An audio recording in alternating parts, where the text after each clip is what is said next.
Un minuto de la mañana, continuamos en Buenos Días Aragón, ya es viernes, ya lo saben, vamos a hablar de cultura y hoy queremos empezar hablándoles de un asesinato, de un misterioso crimen ocurrido en Barcelona a principios del siglo XX, pero cuya investigación nos traslada hasta una Zaragoza en pleno progreso. Sí, ese es el contexto de la novela de la que les vamos a hablar. Así se desarrolla la trama del libro Tango para una asesina, una novela llena de música también, de cuplé, de zarzuelas, de jotas, y en que nos muestra una capital aragonesa con dos caras, la más popular, la de la calle, por supuesto, y también la de las familias adineradas que ocupan precisamente los palacetes modernistas. Este libro que les vamos a mostrar, este libro que está ya con nosotros, Tango para una asesina, es la primera novela del escritor Javier Vázquez Ezcurdia, para nosotros, para los que le seguimos y le escuchamos en la radio, al frente de Escúchate en Aragón Radio. Javier Vázquez, buenos días. Hola, buenos días, ¿cómo estáis? Muy bien, aquí te tenemos hoy con esta primera novela. Una primera novela que eliges un tema, te vas unos años atrás, de la capital aragonesa, te vas al principio del siglo XX. Muchas veces los escritores que empiezan a escribir su primera novela eligen temas cercanos, temas que les interesan especialmente. ¿Ha sido tu caso? A ver, es que realmente yo debo ser un señor muy antiguo que vive en el 2019. Esta es una época para mí muy cercana porque siempre me ha atraído mucho esa Zaragoza, ¿no? Después de la exposición hispano-francesa en plena ebullición, que marca un poco el punto de inflexión entre esa ciudad más rural con toda la gente que había venido aquí, que todavía era muy agrícola, y todos esos grandes próceres y ese concepto de progreso y de futuro que estaba vinculado a la industrialización y que de alguna manera todavía nos ha dejado, afortunadamente, que se han salvado de la piqueta algunos ejemplos, ¿no? de esa Zaragoza que supuso la gran transformación, ¿no? Algo que nosotros tratamos de emular en el 2008. Y hay una protagonista que es Mercedes Ibor. ¿Quién es y en quién te has inspirado para darle vida en el libro? Bueno, pues Mercedes yo creo que es una de esas mujeres que podía haber sido perfectamente cualquiera de las canzonetistas, las cupletistas que a principios del 20 marcharon a Barcelona, ¿no? Tratando de buscar esa oportunidad en el mundo de las varietés. Tiene quizás algún eco que a algunos le recordará Raquel Meyer, Mercedes Serós, si nos venimos un poco más aquí en el tiempo a Lilian de Celis. Ella realmente es una cupletista. Me imagino que como tantas otras mujeres que fueron a probar fortuna, que a lo mejor no eran conscientes de que iban a acabar convertidas, como es el caso de la protagonista de la novela, en la emperatriz de los teatros, tanto es así que ya todo el mundo le acuñó el sello de la Bella Ibor.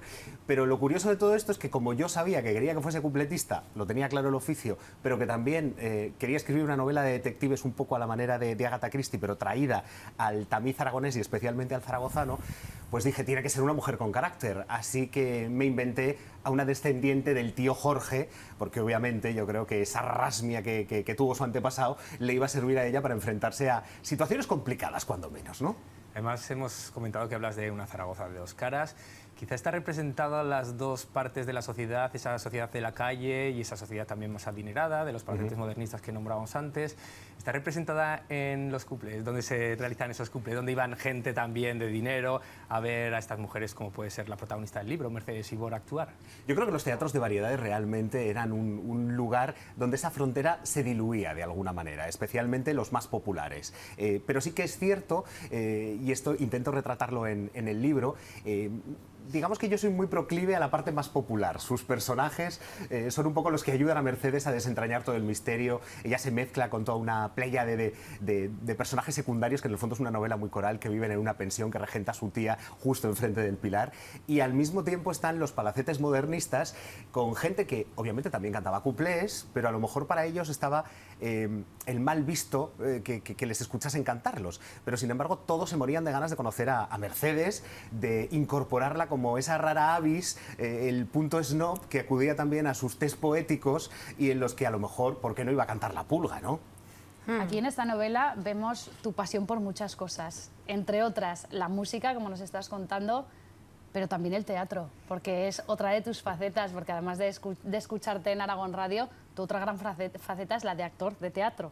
Bueno, realmente yo creo que es un poco lo que me preguntabais antes, ¿no? Esta novela, a pesar de estar ambientada a principios del siglo XX, yo creo que es un proyecto tremendamente vital para mí, porque ahí estoy volcado yo. Los que me conocen saben que de alguna manera ahí están mis grandes pasiones. Hay también guiños a mi familia, pues por ejemplo, doña Teresa, la propietaria de la pensión, la tía de Mercedes, es realmente casi un espejo de mi abuela Teresa.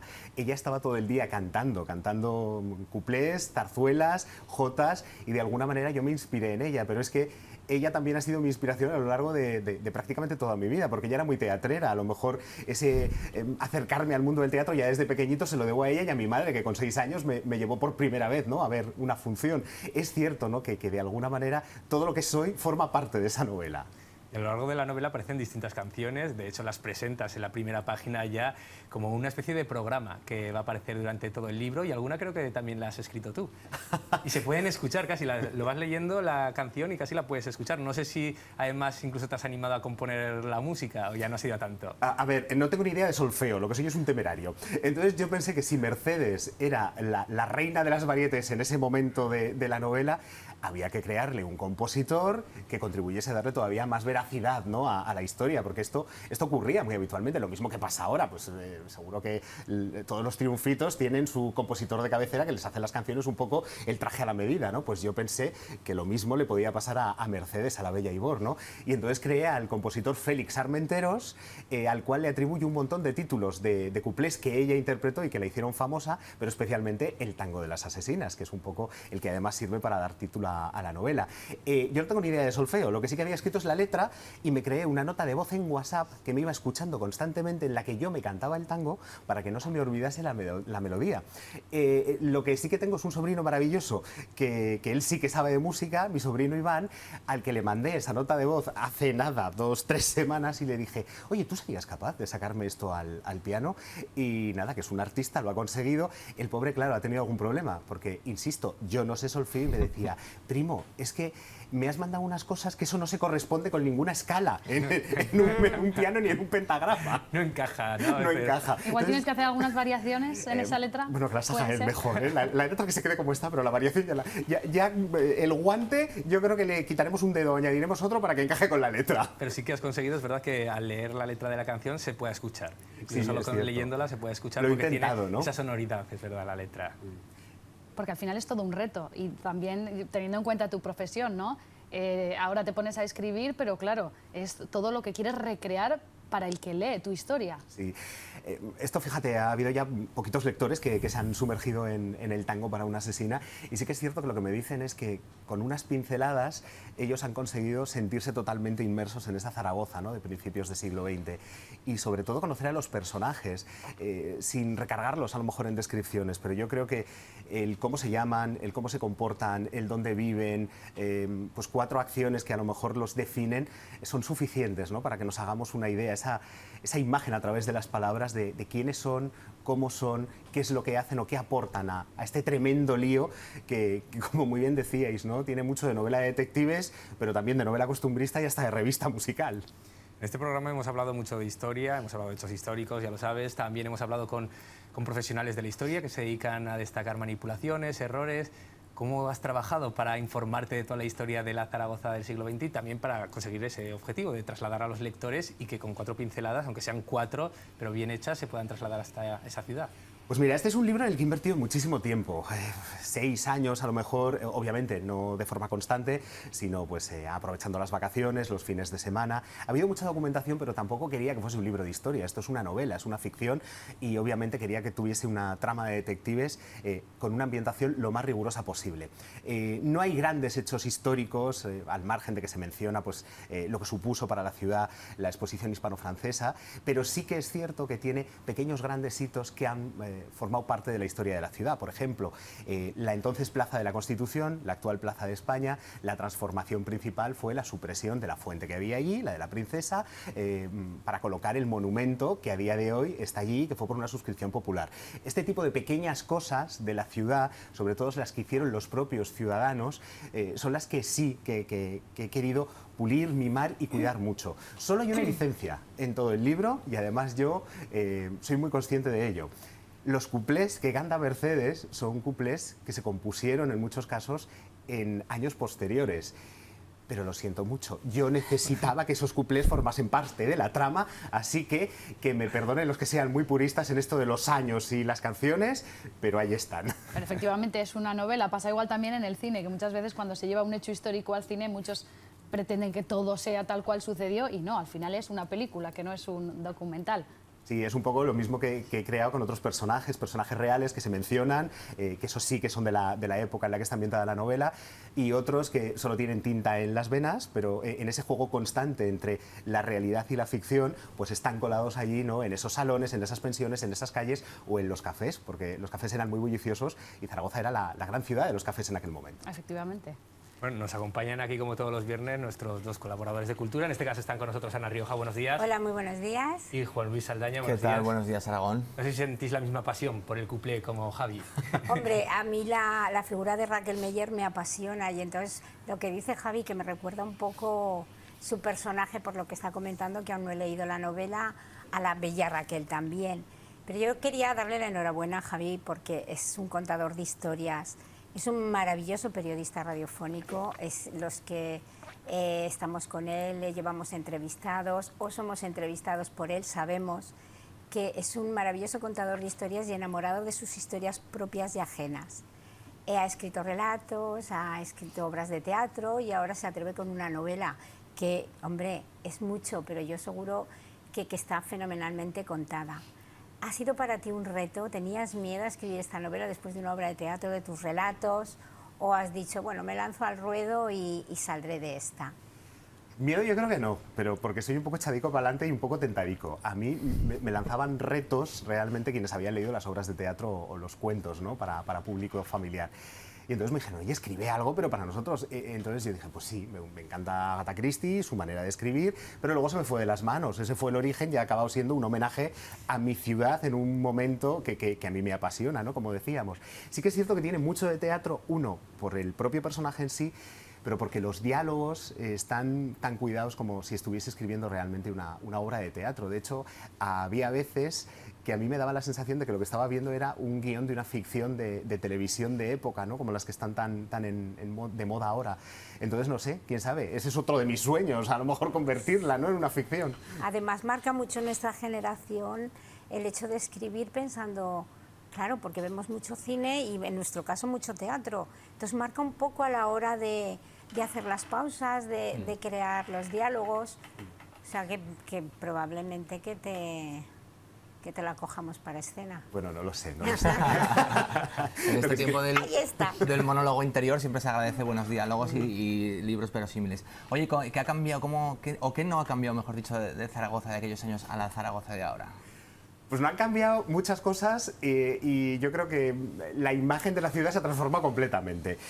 Pero sí que siguen perviviendo cosas, ¿no? Por ejemplo, hubo un momento de impasse en el que mis personajes se habían quedado atrapados en la calle Alfonso y alrededores y a lo mejor llevaba como medio año sin volver a escribir una sola línea de lo que les pasaba. Ir conmigo de paseo por el centro de Zaragoza era un auténtico problema, porque entonces yo me quedaba mirando las fachadas como embobado y decía, ¿os habéis dado cuenta? Esas fachadas, los balcones son iguales aunque corresponden a 3 casas distintas, a 3 edificios diferentes. Es que a principios del siglo XX era el mismo edificio, porque era un hotel lo que había ahí. Entonces, yo creo que hay veces que no somos conscientes de los vestigios arquitectónicos que todavía perviven de la ciudad de esa época. Otros, por desgracia, pues por la falta de respeto, ¿no?, que hemos tenido durante muchísimos años al patrimonio, que no lo hemos valorado para conservarlo lo suficiente, pues han caído víctimas de la piqueta y han sido sustituidos por edificios de otra época. Y luego, desde la parte, yo creo que más emocional, yo creo que los aragoneses seguimos siendo iguales, seguimos teniendo la misma rasmia y las mismas ganas de hacer cosas juntos. Pues, por ejemplo, estaba el ejemplo que os ponía, ¿no?, de esa suscripción popular para construir un monumento, pero al mismo tiempo también seguimos siendo igual de críticos con nosotros mismos y a veces nos cuesta valorar lo que estamos haciendo y tiene que venir alguien de fuera, como fue en este caso Mercedes, la que venía aquí para poner en valor esa transformación que ya estaba viendo de la ciudad, que los que ya vivían aquí no habían visto, ¿no? Yo creo que esas son las cosas que seguimos manteniendo a día de hoy, por no hablar de que entonces pues a lo mejor estaban sustituyendo los medios de transportes por los futuros tranvías y que ahora seguimos a vueltas con el tranvía, ¿no?, entre otras cosas. Y una de las cosas que me llama la atención también en Raquel Meller y quizá también en tu protagonista, la Bella Ibor, es que la mujer a principios del siglo XX era muy diferente si era una cupletista, una mujer del espectáculo, a una mujer normal. ¿Cómo era la mujer de principios de siglo y cómo eran estas mujeres valientes que se ponían el mundo por montera y que eran más libres, tenían más acceso al mundo de la cultura, al mundo de las artes? ¿qué diferencia había entre las mujeres de la sociedad normal y estas mujeres que se dedicaban un poco a los escenarios? Yo creo que había tres tipos de mujeres. La mujer que a día de hoy yo creo que sigue siendo la misma, el mismo arquetipo, que llevaba su casa, que a veces su trabajo era muy silencioso, muy silenciado, que no tenía visibilidad, que yo creo que está perfectamente representada, por ejemplo, en Doña Teresa, en la tía de Mercedes, una mujer que de repente se queda viuda y que no sabe cómo ganarse la vida y convierte su casa en una pensión y se convierte en una segunda madre, ¿no?, para todos los que pasan por allí. Luego estaban esas mujeres de clase alta, en unos casos las burguesas vinculadas a los comercios que estaban floreciendo en la época, que ya llegaba el dinero, que empezaban a ocupar los palacetes, que estaban dejando fuera los aristócratas venidos a menos y que de alguna manera vivían en una realidad absolutamente paralela en la que no eran conscientes de lo que pasaba en la calle más allá de sus jardines o de sus salones.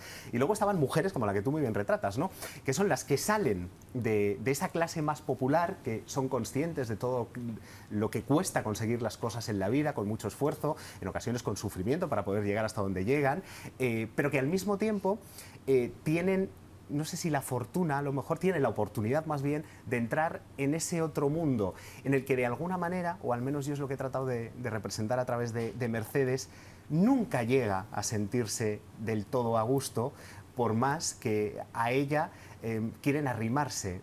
Digo arrimarse, pero yo creo que tampoco le abren las puertas, ¿no?, de una manera franca y abierta, sino que es más porque es pues la famosa del momento, si lo estuviésemos diciendo así. Y yo creo que esas mujeres se enfrentaron a eso principalmente, ¿no?, a estar siempre a caballo entre dos mundos. El lugar del que salieron la seguía mirando como gente pues muy reconocida, que se les estaba quedando lejos, pero nunca llegaron a sentirse de alguna manera integradas en esa otra esfera. Obviamente no quiero generalizar, estoy convencido que quizás hubo alguna que sí que lo consiguió, ¿no?, pero yo creo que su papel fue complicado porque al mismo tiempo de ser referentes para unos, estaban siendo envidiadas por otros, ¿no? Hablas de dos mundos. ¿Cómo es pasar del mundo de entrevistar al de ser entrevistado? ¿Cómo lo llevas? Lo llevo mal, no te voy a mentir. No parece. Porque realmente, claro, yo estoy acostumbrado a hacer lo que estáis vosotros haciendo ahora, ¿no?, que es preguntar. A nosotros también nos tocó, estar ahí, ya lo sabes. Me acuerdo cuando vinisteis además al programa. Pero sí que es cierto que es muy diferente, porque cuando yo pues me pongo delante de un micrófono, o en el teatro, o en la televisión, realmente lo que estoy haciendo es interpretarme a mí mismo. Es mi propio guión, a veces es la actualidad la que nos lo escribe. Y en este caso es hablar de mí y de lo que yo he hecho. Y no os lo creeréis. Y no se lo cree la gente cuando lo digo, pero yo soy muy vergonzoso y soy muy pudoroso para hablar de mis cosas. Entonces, os estoy muy agradecido, pero al mismo tiempo también reconozco que me cuesta.